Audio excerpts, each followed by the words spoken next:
ಚಿತ್ರರಂಗದ ಖ್ಯಾತ ನಟ ಡಾಲಿ ಧನಂಜಯ್ ಅವರು ಇದೇ ಜನವರಿ 17 ಶುಕ್ರವಾರದಂದು ನಡೆಯುವ ಎಸ್ಪಿ ಗ್ರೂಪ್ ಆಫ್ ಇನ್ಸ್ಟಿಟ್ಯೂಷನ್ ನೂತನ ಕಟ್ಟಡಗಳ ಉದ್ಘಾಟನೆ ಹಾಗೂ ಅಂಕುರಂ 2025 ವಾರ್ಷಿಕೋತ್ಸವ ಉದ್ಘಾಟನೆ ಕಾರ್ಯಕ್ರಮಕ್ಕೆ ಭಾಗವಹಿಸಲಿದ್ದಾರೆ.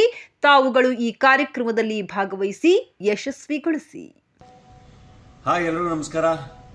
ಶ್ರೀ ದಮ್ಮೂರ್ ಶೇಖರ್ ಮತ್ತು ಶ್ರೀಮತಿ ಭವ್ಯ ಶೇಖರ್ ಅವರ ಎಸ್ಬಿ ಗ್ರೂಪ್ ಆಫ್ ಇನ್ಸ್ಟಿಟ್ಯೂಷನ್ನ ನೂತನ ಕಟ್ಟಡಗಳ ಉದ್ಘಾಟನೆ ಹಾಗೂ ಅಂಕುರಂ 2025ರ ವಾರ್ಷಿಕೋತ್ಸವ ಕಾರ್ಯಕ್ರಮಕ್ಕೆ ಇದೇ ಜನವರಿ 17ನೇ ತಾರೀಕು ಮಧ್ಯಾಹ್ನ 3 ಗಂಟೆಗೆ ಬಳ್ಳಾರಿ ಜಿಲ್ಲೆ ಕುರುಗೋಡು ತಾಲೂಕಿನ ದಮ್ಮೂರಿಗೆ ನಾನು ಬರ್ತಾ ಇದ್ದೀನಿ.